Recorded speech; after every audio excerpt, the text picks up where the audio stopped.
আজকে আমি তোমাদের বর্ধমান বিশ্ববিদ্যালয়ে দর্শনের অনার্সের সাজেশনটা করে দিচ্ছি।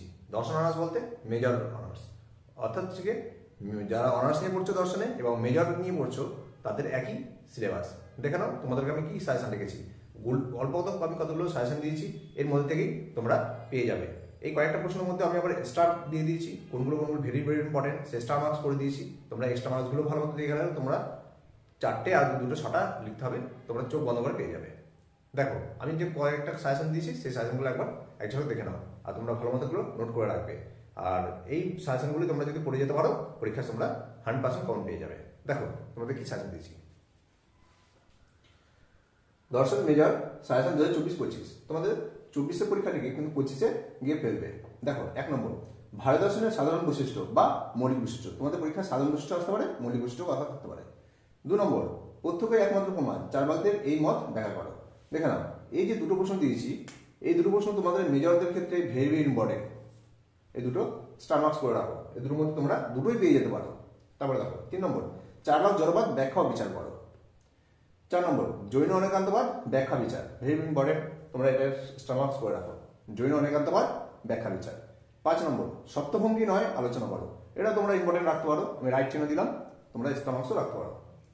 6 নম্বর বৌদ্ধ দর্শনের 4টি আর্য সত্য সম্পর্কে লেখো, very very important, double star করে দিতে পারো, তোমরা এটা ভেবে নাও পরীক্ষায় পেয়ে গেছো। বৌদ্ধ দর্শনে 4টি আর্য সত্য ব্যাখ্যা করো। এবার দেখো তোমাদের যেখানে 4টি আর্য সত্য উল্লেখ আছে, 4টি আর্য সত্যর জায়গায় তোমাদের এরকম ভাবে উল্লেখ করতে হবে বৌদ্ধ দর্শনে দ্বিতীয় আর্য সত্যকে আলোচনা করো অথবা চতুর্থ আর্য সত্যকে আলোচনা করো। তোমাদের দ্বিতীয় অথবা চতুর্থ আর্য সত্য দেখে নাও। এই 4টি আর্য সত্য যে বলেছে, 4টি আর্য সত্য একসাথে আসলে তোমাদের পরীক্ষাটা 10 নম্বর প্রশ্ন মার্কস হবে, আর দ্বিতীয় অথবা চতুর্থ হিসাবে যদি দেয় তাহলে তোমাদের হবে গিয়ে 5 নম্বর প্রশ্ন মার্কস। এবার পরেরটা 7 নম্বর অষ্টাঙ্গিক আলোচনা করো, এটা তোমাদের স্টার্ট করে দিলাম, এটা 5-এ দিলে এটা 10-এ দিতে পারে, কোনো অসুবিধা নেই, ভালো মতো করে নেবে। 8 নম্বর পতিত সমুৎপাতবাদ তত্ত্বটি ব্যাখ্যা করো ও ব্যাখ্যা বিচার, এটাও তোমরা ভেরি ইম্পর্টেন্ট রাখতে পারো। 9 নম্বর বৌদ্ধ ক্ষণিকবাদ ব্যাখ্যা ও বিচার।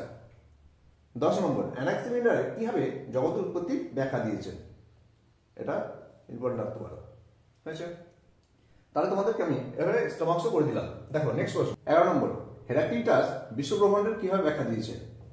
12 নম্বর প্লেটোর মতে ঈশ্বর অথবা মঙ্গল অথবা উত্তমের ধারণা ব্যাখ্যা করো। তার মানে কি ঈশ্বর মঙ্গল উত্তম তিনটের মধ্যে যে কোনো একটা কথা থাকলে তোমরা এটাই লিখবে, ঈশ্বরের ধারণা, মঙ্গলের ধারণা বা উত্তমের ধারণা একই, ঠিক আছে। 13 নম্বর অ্যারিস্টটলের কার্যকারণ তত্ত্ব অথবা কারণ কয় প্রকার কি কি আলোচনা করো। তার মানে কি অ্যারিস্টটলের কার্যকারণ তত্ত্ব আলোচনা করো অথবা কারণ কয় প্রকার কি কি আলোচনা করো। দুটো প্রশ্ন উত্তরই একই, ঠিক আছে। দেখে নাও 14 হেরাক্লিটাসের সত্তা ও অসত্তার ধারণা লেখো, উভয়ের পার্থক্য লেখো। 15 নম্বর গতির বিরুদ্ধে জেনার যুক্তিটি লেখো।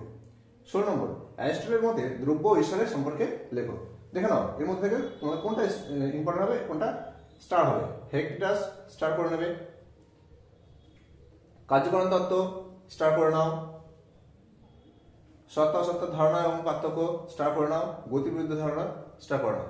হয়েছে, এই প্রশ্নগুলো যে তোমাদেরকে রেখেছি আমি গুটি কত কয়েকগুলো প্রশ্ন রেখেছি, তোমরা এর মধ্যে থেকেই পরীক্ষার সময় পেয়ে যাবে। আমি টোটাল প্রশ্ন দিচ্ছি দেখো 16টা। 16টার মধ্যে তোমরা এদিকে লিখতে হবে 4টে, ওদিকে 2টো, 6টা।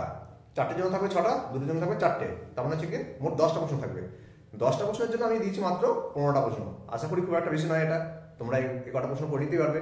আবার দেখবে এই যে 10টার জন্য আমি যে 15টা প্রশ্ন রেখেছি বা 16টা রেখেছি, এর মধ্যে স্টার দিয়েছি কটা আমি 1 2 3 4, আর ওদিকে দিয়েছি মোট মনে হচ্ছে হয়তো 4-5টা মতো দিয়েছি, তারপর 9-10টাই প্রশ্ন দিয়েছি তোমাদের। তোমরা যদি শুধুমাত্র এক্সট্রা মার্কস প্রশ্ন করে যাও তাতেও তোমাদের 4 আর 2 6টা প্রশ্ন লিখতে হবে, 6টা প্রশ্নই কম পেয়ে যাবে। তাহলে দেখো তোমাদের 10টা প্রশ্ন আসবে, 10টা প্রশ্নই আমি স্টার দিয়েছি। দেখো তো 10টা প্রশ্নের মধ্যে 10টা প্রশ্ন স্টার দিলে পরে তোমরা একদম পুরো হাতে মোয়া করে দিলাম তোমাদেরকে সাজেশন। এবার তোমাদের হাতে হচ্ছে কি মুখস্থ করা, তার হচ্ছে যথাযথ উত্তর লেখা। তোমরা এইভাবে চ্যানেলটা অবশ্যই সাবস্ক্রাইব করে রাখবে, দেখবে দর্শন, বাংলা, সংস্কৃত বলো, ইতিহাস বলো, সমস্ত বিষয়ের সাজেশন আমি তোমাদেরকে এই ভিডিওতে আপলোড করব।